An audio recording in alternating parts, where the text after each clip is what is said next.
Assalamu alaikum, sisters and brothers. Suleiman Rahim here, breaker of the seven seals, master of the covenant. Brothers and sisters, the day of the Lord. There is none like it. I've included some scriptures here that you can look up and review, talking about the day of the Lord from different perspectives. We're fast approaching the day of the Lord. I recall during the minister's time, a young FOI brother, I was a young FOI brother at the time, a young FOI brother doing the Q&A with the messenger, made a statement to the effect, he can't wait till that day comes. And the messenger told him, no, brother, do not pray for that day, but you do not know what you're up against. This was during theology of time, prior to the messenger's departure. And I just unpacked that. Now, at that time, Messenger Black Man was written, Right to Live was written, Savior Has Arrived and written, The Fall of America was written. And for Elijah Muhammad to tell the brother that he did not know what he was up against, will tell you that that information was not provided. So when these fools come and tell you that the messenger, the Fall of America,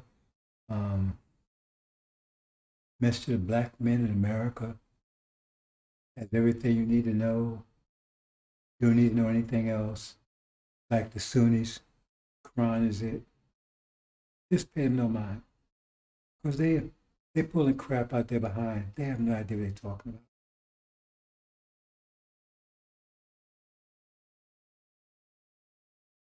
So we're going to talk about that, but first, I'm going to do a redux of my pressure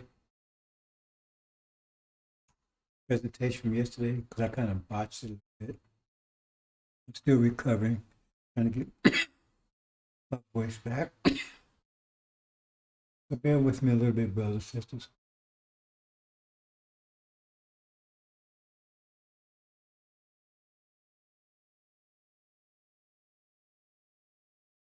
See, we talked here and I had my numbers kind of mixed up, so I'm going to make it even simpler.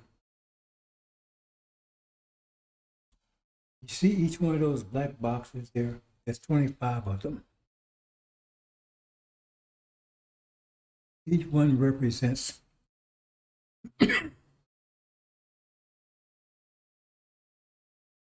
1 pound of pressure per square inch. 1 pound of pressure per square inch.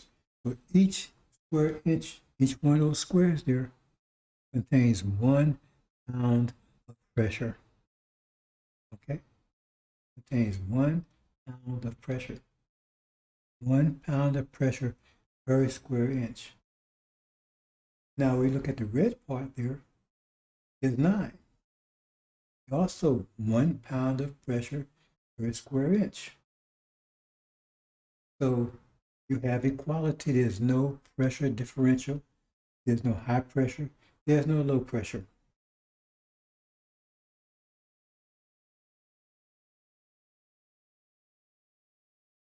So now we have just created high pressure because we took all 9 of the red.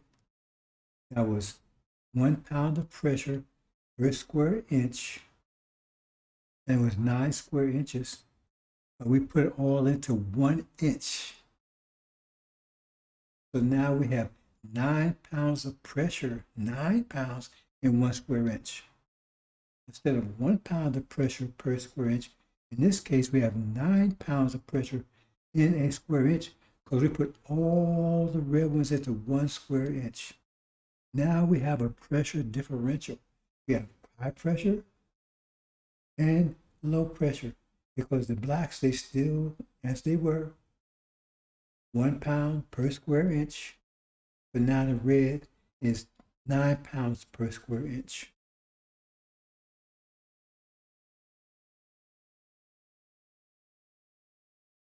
So if we take and throw that high pressure in the middle of the low pressure,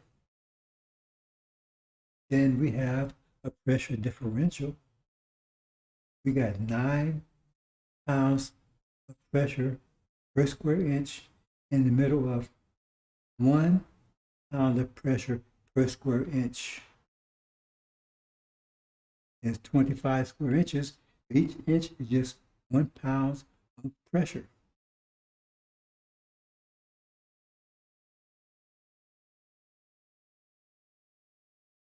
So this is what happens.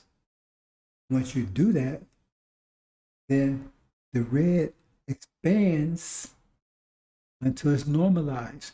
So it was 9 pounds of pressure in 1 square inch. Initially, it was 1 pound of pressure in a square inch, and it was 9 square inches.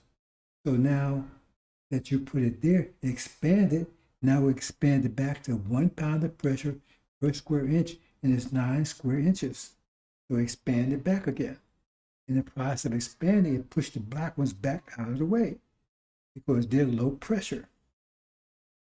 And so now the pressure differential, there is none because each one of those blocks stands for 1 pound of pressure per square inch. That's the red and the black. So there's no high pressure, no low pressure, no pressure differential because they expanded until it was equal to all other pressure around it.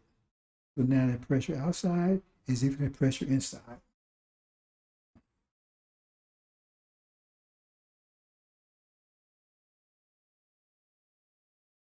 Hope you understand that, brothers and sisters.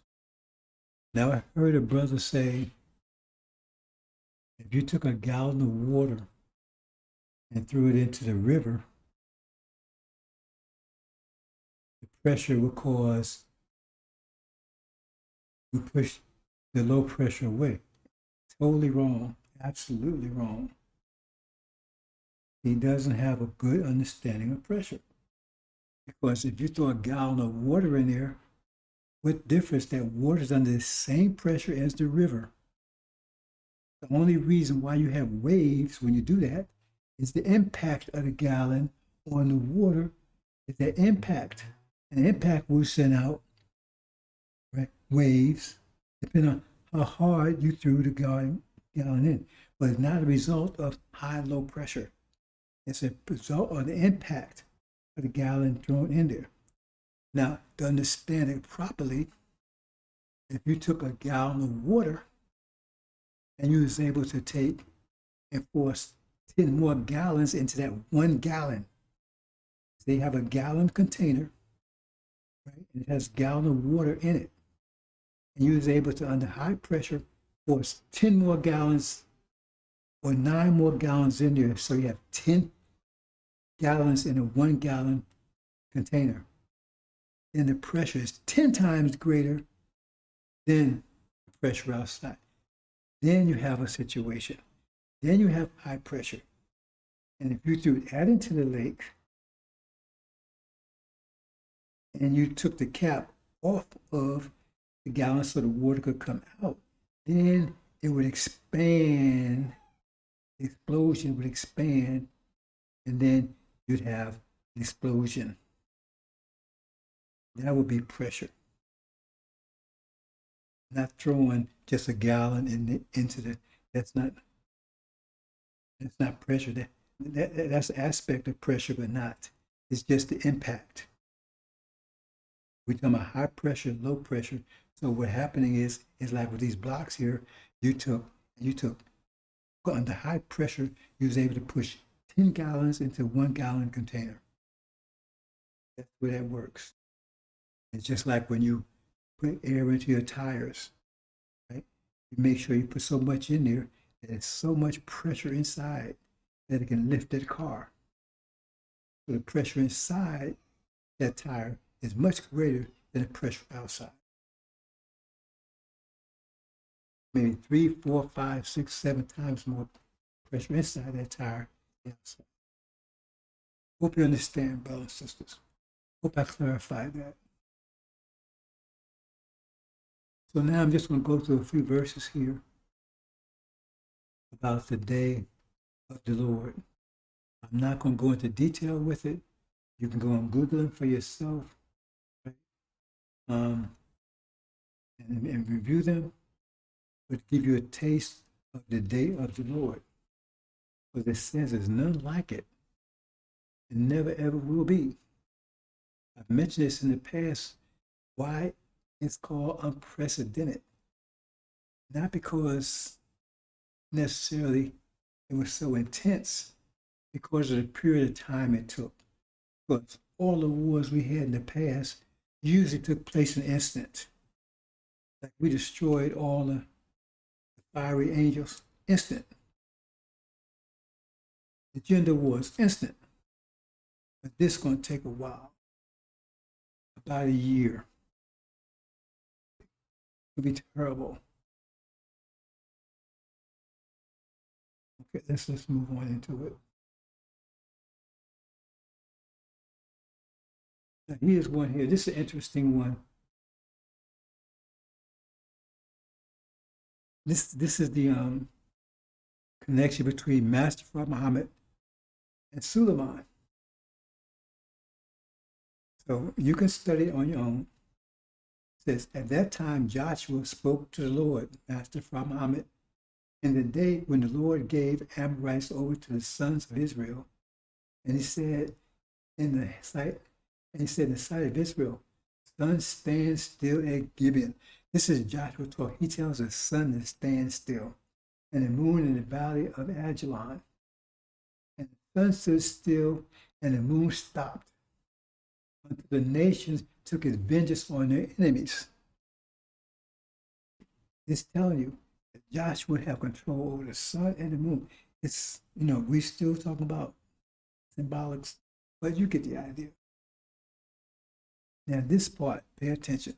Is this not written in the book of Joshua? The sun stopped in the midst of the heaven and did not hurry to set about a whole day. There has been no day like it before or since, when the Lord heeded the voice of a man, for the Lord fought for Israel. That means Suleiman and the Master Muhammad are working together. And whatever Joshua said and asked for, Master Muhammad provides. He's like the Air Force. So you can study it on your own, brothers and sisters. I thought that pointed out. That's the connection between the two. Here's another one. I put the red to focus on that particular part. All of it is interesting. This is the plague with which the Lord will strike all the nations that fought against Jerusalem. Jerusalem, in this case, is us. Their flesh will rot while they are still standing on their feet, and their eyes will rot in their sockets. Their tongues will rot in their mouths. On that day, people will be stricken by the Lord with great panic, fear. I told you about the great fear. They will seize each other by the hand and attack one another. Total confusion. Like I said, a day will be nothing like it. The destruction that's coming upon these people. There'll be no mercy given, no quarter given. The angel is going to destroy everything. everything but the seed of Abraham. It's going to wipe out everything, as it says in Daniel. That little stone wiped out everything. How powerful the angel is, the pressure that's within it. Here's another one. Woe unto you that desire the day of the Lord, and to what end is it for you? The day of the Lord is darkness and not light. This gets back to that brother I was telling you about, that young brother. The young brother I was telling you about. I was saying, I can't wait. Mr. Muhammad, the holy apostle, he said, no, you don't pray for that day, brother. But this is talking about a little something different, because these so-called Christians, evangelists. They can't wait. They can't wait. Jesus coming. They want this war. They want them to attack Jerusalem because Jesus coming. It says, woe unto those that desire the day of the Lord. And listen to the next statement. What end is it for you? Because they're desiring something that's going to bring their total destruction. But they think it's going to be the other way around. See, when it's actually be their destruction. That's the abomination of desolation. They think that's going to be the destruction of us and the Muslims and everyone else. But it's going to be their destruction. Woe unto you that desire the day of the Lord. To what end is it for you? Day of the Lord is darkness and not light. See, it's darkness for them, not light. But they think it's the other way around. And we'll just talk a little about next from here. As if a man did flee from a lion, and a bear met him, went into the house and laid his hand on the wall, and the serpent bit him. Shall not the day of the Lord be darkness and not light, even very darkness and no brightness in it? Says, I despise your feast days, and I will smell your solemn assemblies. That's this Christmas, Easter, all that stuff, right? And the singing in the churches and all of that. He said he won't accept any of that garbage.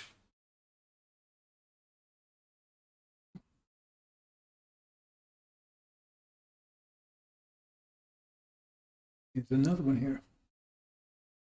Alas, for the day of the Lord is at hand, and destruction from the Almighty shall it come. Is not the meat, but the food cut off before our eyes? Yea, joy and gladness from the house of the Lord. It's telling you that when that happens, abomination of desolation, salvation will follow immediately. I tell you, great fear, that would change everything. Great fear will come upon the people.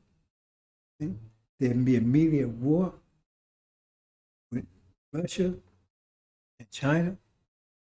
All of the distribution will be cut off. You already see that happening before our eyes. It says when that happens, starvation will set in because there'll be no food, nothing. Everything will be shut down. Something to think about. Here's another one. The great day of the Lord is near. It is near, and hastens greatly. Even the voice of the day of the Lord, the mighty men shall cry their bitterly. That means they're strong, powerful, so-called seals and all of that. They're going to cry. See? They're going to cry bitterly. That day is a day of wrath, a day of trouble and distress, a day of wasteness and desolation, a day of darkness and gloominess, a day of clouds and dark and thick darkness. See? A terrible day. A terrible day. Okay? A terrible day. Well, let's look at the bottom down here. Neither their silver nor their gold shall be able to deliver them in the day of the Lord's wrath. But the whole land shall be devoured by the fire of his jealousy, and he shall make even a speedy riddance of all that dwell in the land. That means America will be totally destroyed. Nothing shall deliver them. No mercy, nothing.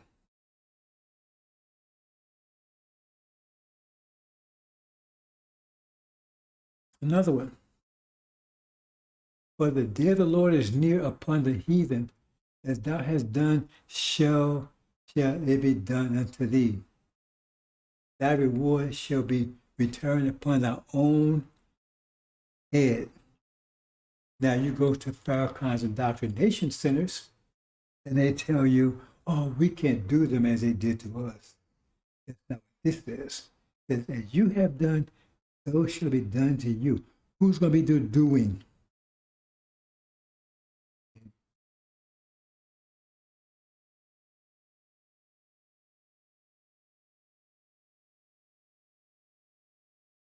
So this is their destruction. It says, thy reward shall be turned upon thy own head. Consequence. All they've done, they shall pay for it. Every bit of it, every drop.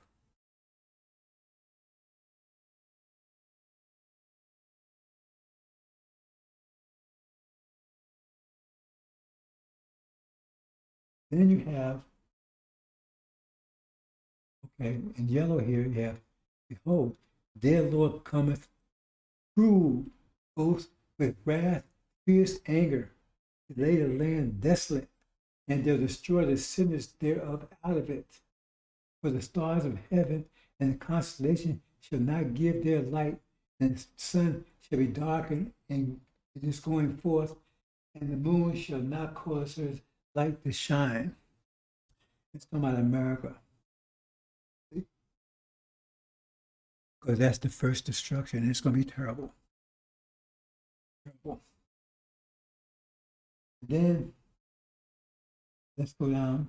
Everyone that is found should be thrust through. I mentioned that a few times in the past. I never really elaborated. But you know, all this diversity they're talking about. Oh, diversity, diversity. Anyone found here, right? That's so-called immigrant, Indian, whatever, they're going to be killed. That's how paranoid these people are going to be. These devils, they're not only going to kill all blacks, they'll kill everybody. Because they're totally paranoid people. That everyone that is found shall be thrust through. Everyone that is joined unto them shall fall by the sword. Their children also shall be dashed to pieces before their eyes, and their houses shall be spoiled, and their wives ravished. Behold, I will stir up the Medes, talking about the Chinese, against them, but shall not regard silver or gold, they shall not delight in it. Their bows also shall dash the young man to pieces, they shall have no pity on the fruit of the womb, and their eyes shall not spare children. It says, when the goat came, it was full of wrath, and they're not going to have any mercy on these people. None. No mercy whatsoever. That's what it's telling you there. No mercy whatsoever. All this diversity, everybody's running here. And if they knew what I knew, they'd be taking their behinds back to India, China, and every place else. You're getting the hell out of here. They're trying to come here. They're trying to get the hell out of here. And this, alas, for that day is great, so that none is like it.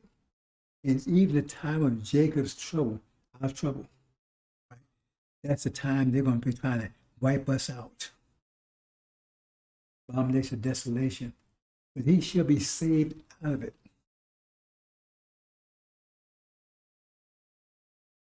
So we will be delivered. The seed of Abraham will be delivered. That says there's none like it. What it's talking about. I think that's it. Yes, I'm going to leave it there. The day of the Lord is fast approaching. When you see the abomination of desolation, you know, that's what's triggering it. But actually, when the war starts, that